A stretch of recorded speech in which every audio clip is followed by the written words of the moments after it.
Are you tired of just memorizing a mountain of facts for your nursing exams? Let's try something different. Let's actually get to the flow of clinical logic. Today, we're going to map out the core concepts of patient care on a virtual whiteboard. We'll connect the dots from what's going on inside a patient's head to the actions you take, so you can see the why behind every right answer and visualize it when the pressure's on. So here's our game plan for today. First, we're going to decode the patient's inner blueprint. Then, we'll open up our own intervention toolbox. After that, we'll zoom out and look at the ripple effect of illness on the whole family. And finally, we're going to turn the focus on the most important tool in the room, which is you, the caregiver. All right, let's dive right in. If we want to give really effective care, we've got to get inside our patient's head. You know, what's driving their choices? What's the real rationale for why they do what they do?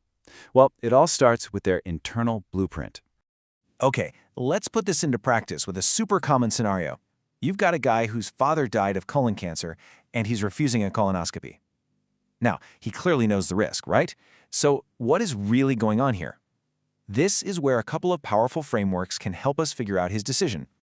The first tool we're going to sketch out on our whiteboard is the health belief model. Now, the best way to visualize this for your exam is to think of it as the patient's internal risk calculator. It's this little mental equation they're constantly running to figure out if taking a health action is actually worth it to them.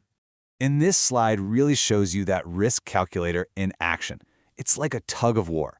On one side, you have the huge benefit of, surviving, but on the other side are all these barriers, the prep, the cost, and for him, the very real fear of losing his job.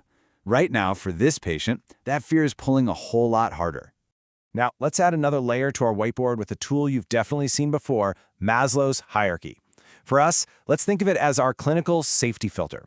It's a fundamental idea that reminds us you can't really talk about long-term health goals when a patient is just trying to survive this very moment.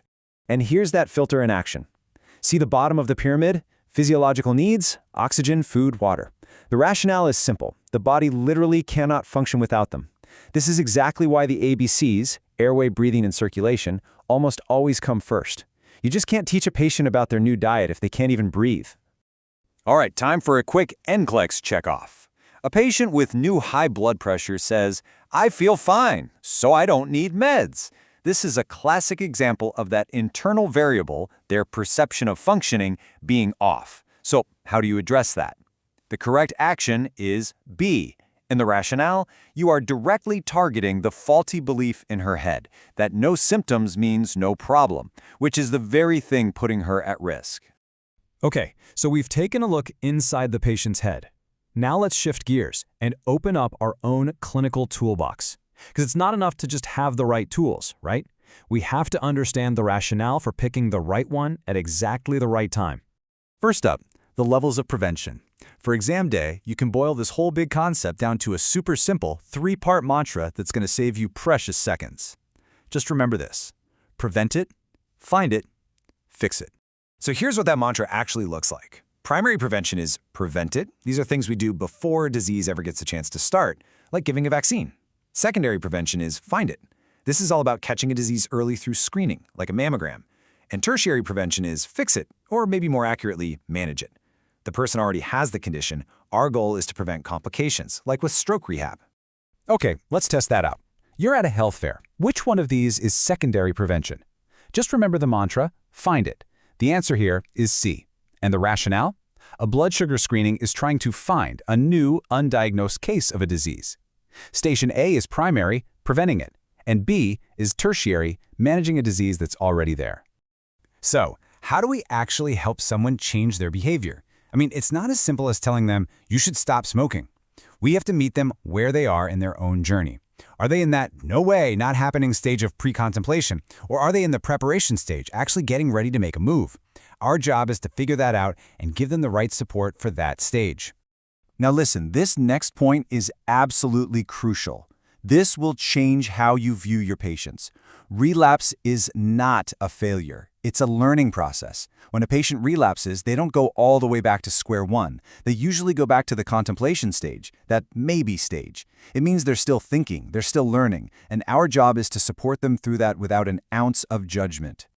So we've looked at the patient, we've looked at the nurse, but there's a third piece of the puzzle we can't ignore: the family. A diagnosis is like dropping a stone into a pond. The ripples go way beyond just the patient.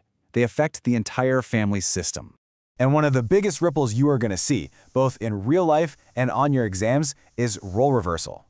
This is when the whole family dynamic just flips on its head, and an adult child suddenly has to be the caregiver, the decision maker.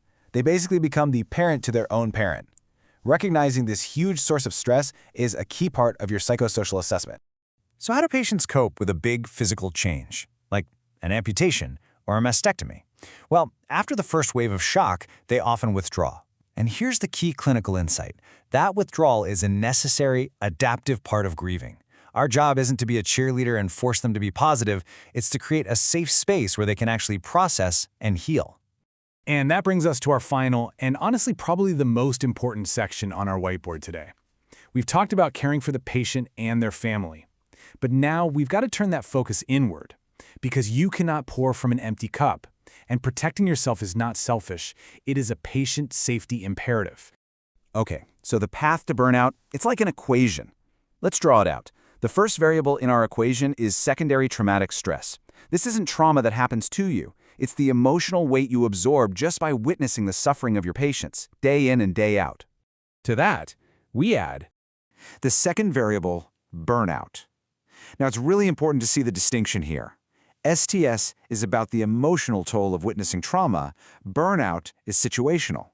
It's that exhaustion you feel when the demands of the job, like being short-staffed or not having supplies, just constantly overpower your ability to cope. And when you put those two incredibly powerful forces together, the result is Compassion fatigue. Let's draw a big, bold circle around this on our whiteboard. This is not just being tired.